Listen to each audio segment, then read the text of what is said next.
What is going on, everybody? Welcome back to the show.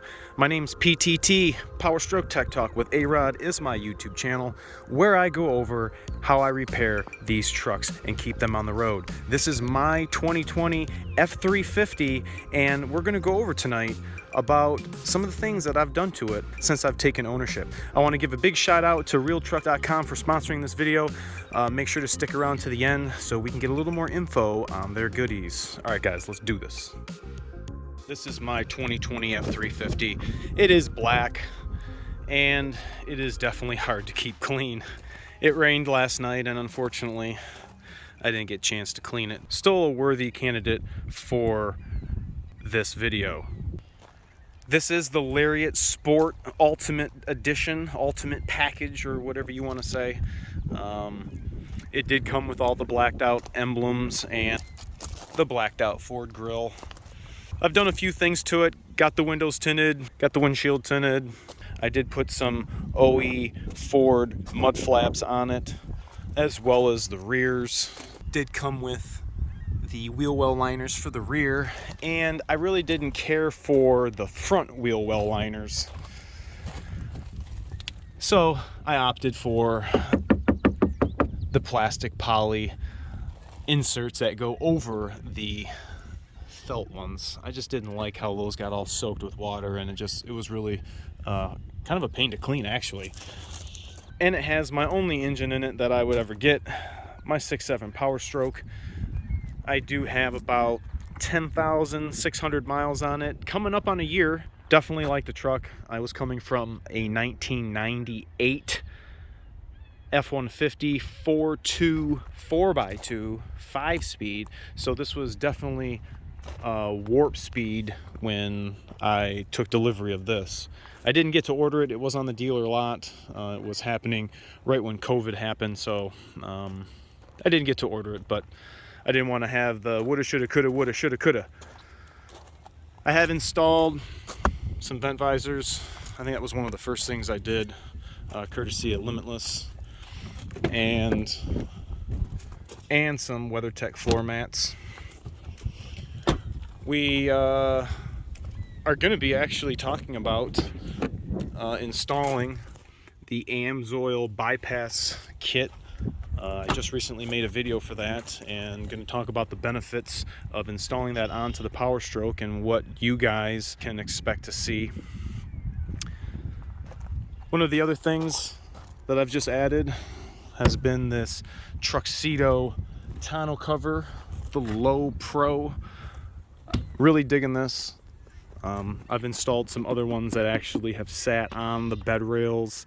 This one's a little more sleeker, definitely liking the way it fits and how it looks. Leaking, just a little bit. I see it on the inside wall sometimes, and maybe on this wall. Did come with the factory spray and bed liner. I opted for this rubber pad. Anybody who's got a Super Duty definitely needs to get the rubber pad. Can definitely, I'm not saying throw stuff in there, but it makes it way easier to not have stuff slide around. Haven't towed anything yet, don't plan on it, but if I ever need to, I got a trailer hitch. I did get this way safe, came through and hooked it up just to have it, I guess. If anybody rear ends me, I guess they're going to be kissing that. But like I said, it's got the blacked out emblems, stickers, came with the black running boards. Almost tripped. Inside, I haven't really done anything to. Like I said, just the WeatherTechs, nothing else. But my upfitter switches. My upfitter switches are hooked up to my lights on the exterior of the truck. I'm going to put a link in the description to my channel, but you guys can go through my mod playlist and see all the modifications that I've done to my lights, to the high idle switch that I have installed so I can have my engine RPM at 1200 RPM when it's cold, or basically whenever I want, for the most part. And I have performed a modification to the mirror spotlights so that they go on all the time.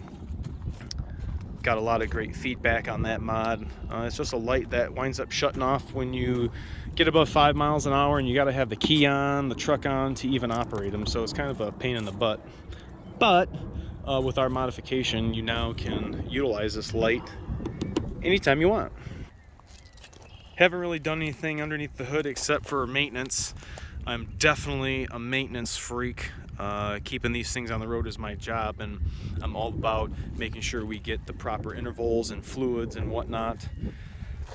Just recently made a video on the valance, installing the tremor valance. I think I'm gonna bite the bullet and do it.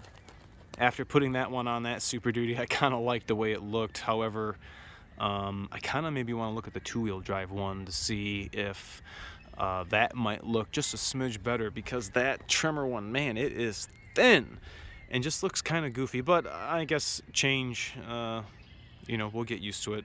It's just that is really, really small.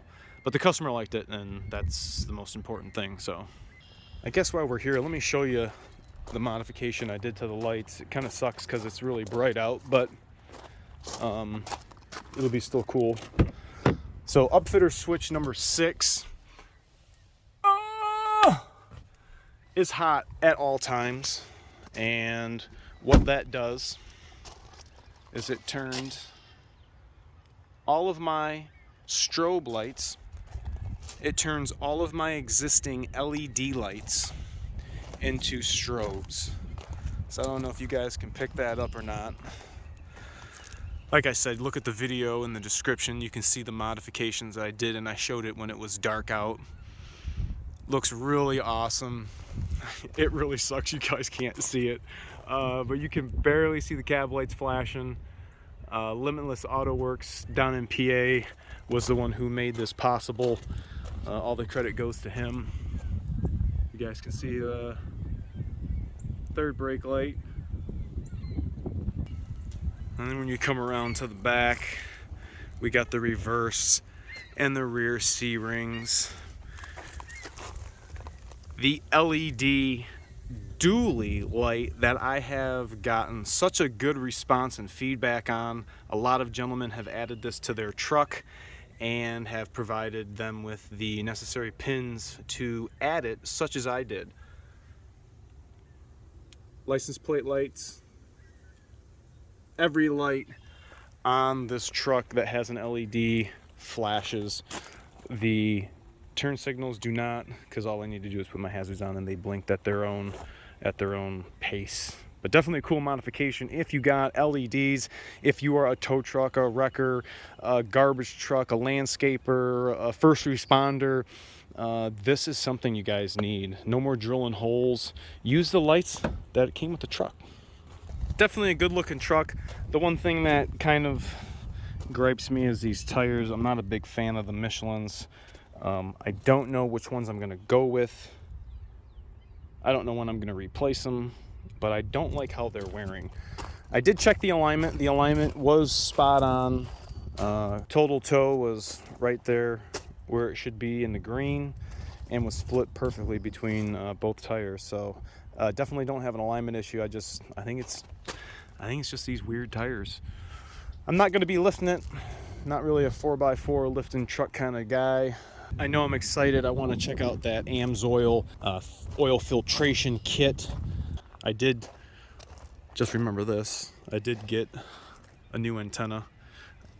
But that's pretty much it, guys. This is my 2020 F350. Let us know in the comment section. Are you guys running PowerStokes? Are you guys running the Dodges? You guys running the Dirty Maxes? Let us know. This is what it's all about. It's trucks. It's about positivity. It's about uniqueness. My uniqueness is my PowerStoke. This is all real. This is a real truck. Realtruck.com. Thanks so much for sponsoring this video. Make sure you guys check them out for all your truck needs. If you want step bars, performance products, or anything that's going to make your truck unique to you, you guys got to check them out at realtruck.com. And if you want to know how to keep these things running on the road, make sure to stop by my channel, PowerStoke Tech Talk with A-Rod, and see what we do Tuesdays, Fridays, and Sundays. Thanks so much for watching, and thanks so much for Truck Central for having me on. See ya!